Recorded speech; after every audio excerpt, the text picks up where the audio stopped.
श्री स्वामी समर्थ। मी मोहिनी विजय निंबाळकर तुमचं माझ्या यूट्यूब चॅनलमध्ये खूप खूप स्वागत आहे। आजच्या व्हिडिओमध्ये आपण बघणार आहोत श्राद्ध कसे करावे। मृत्यूतिथी माहीत नसेल तर काय करावे। मृत्यूतिथी माहीत नसेल तर काय करावे याचे विधान शास्त्रात पुढील प्रमाणे सांगितले आहे। मृत्यूतिथी माहीत नाही पण मृत्यू झालेला महिना ठाऊक असेल तर त्या महिन्याच्या अमावस्येला श्राद्ध करावे। मृत्यूतिथी किंवा महिना काहीच ठाऊक नसेल तर माघ महिन्याच्या किंवा मार्गशीर्ष महिन्याच्या अमावस्येला श्राद्ध करावे। एखादी व्यक्ती घरातून बाहेर पडली आणि पुन्हा आलीच नाही, काहीच वार्ता लागली नाही, तरी ती व्यक्ती ज्या तिथीला घरातून बाहेर पडली असेल त्या तिथीला श्राद्ध करावे। एखादी व्यक्ती घरातून निघून गेली आणि कधी मृत झाली ते कळलं नाही, मात्र मृत झाली आहे ही बातमी ज्या तिथीला कळेल त्या तिथीला श्राद्ध करावे। एखादी व्यक्ती घरातून निघून गेली, शोध लागला नाही तर 15 वर्ष वाट पाहावी, 15 वर्षात आली नाही तर त्याची प्रतिमा करून त्यावर अंत्यविधी करावा। 14व्या दिवसापर्यंतचे सर्व क्रियाक्रम करावेत व प्रतिमेला अग्नी दिला ती तिथी धरावी। 15 वर्ष वाट पाहून मृत झाला असे समजून अंत्यविधी क्रियाक्रम केले असेल आणि अचानक अशी व्यक्ती कधी घरी आली तर त्याचा पुनर्जन्म झाला असे समजून त्याचे जातकर्म विधी करून त्याला व्यवहारात घ्यावे। श्राद्धाच्या दिवशी सोयर किंवा सुतक असेल तर ते संपल्यानंतर ताबडतोब श्राद्ध करावे किंवा त्या महिन्याच्या एकादशीला अथवा अमावस्येला श्राद्ध करावे अथवा पुढील महिन्याच्या त्याच तिथीला करावे। श्राद्ध करणाऱ्याच्या पत्नीला मासिक पाळीची अडचण आली असेल तर पिंड न करता श्राद्ध करावे किंवा 5व्या दिवशी श्राद्ध करावे आणि महालय श्राद्ध असेल तर ते पुढे ढकलावे। महालय श्राद्ध दिवाळीपर्यंत केव्हाही करता येते। पत्नी नसल्या अथवा तुम्ही प्रवासात असाल तर शिधा द्यावा अथवा हिरण्य श्राद्ध करावे म्हणजे नुसती दक्षिणा द्यावी। संध्याकाळच्या जवळच्या वेळेला अथवा रात्री श्राद्ध करू नये।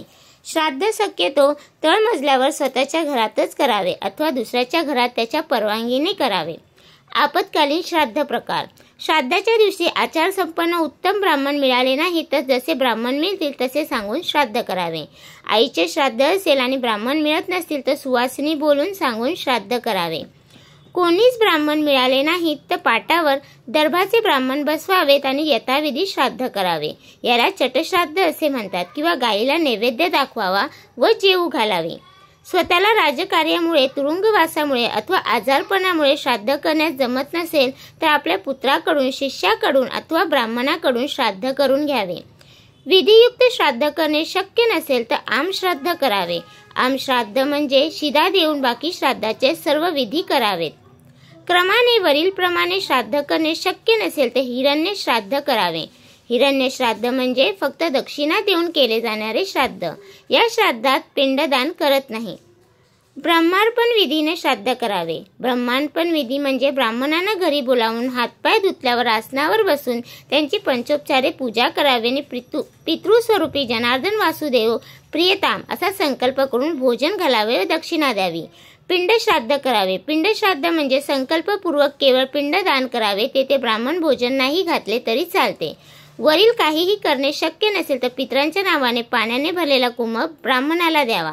एखाद्या गरीबेला भुकलेला आणि अन्न देऊन पितरांचे स्मरण करावे अथवा ब्राह्मणाला तीळ देऊन पितरांचे स्मरण करावे अथवा थोडी दक्षिणा देऊन पितरांचे स्मरण करावे अथवा यथाशक्ती धान्य देऊन पितरांचे स्मरण करावे अथवा गायीला गवत घालून पितरांचे स्मरण करावे अथवा तिलोदकाने तर्पण करावे अथवा थोडे गवत जाळून पितरांचे स्मरण करावे अथवा श्राद्धाच्या दिवशी उपवास करून पितरांचे स्मरण करावे अथवा श्राद्ध विधी वाचावे किंवा ही माहिती वाचून पितरांचे स्मरण करावे।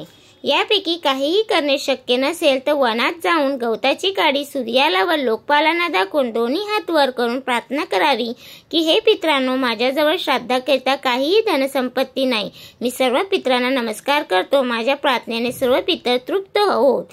अथवा निर्मनुष्य अरण्यात जाऊन हात वर करून मोठ्याने म्हणावे, हे पितरांनो, मी निर्धन आहे, मला पितृऋणातून मुक्त करा। अथवा दक्षिणेकडे तोंड करून रडावे। अर्थात हे सर्व पर्याय आहेत। यावरून आपल्याला असे लक्षात आले असेल की प्रतिवर्षी श्राद्ध करणे किती महत्त्वाचे आहे। जेवढे कुळधर्म कुळाचाराला महत्त्व आहे तेवढेच महत्त्व दरवर्षी येणाऱ्या श्राद्ध कर्माला आहे।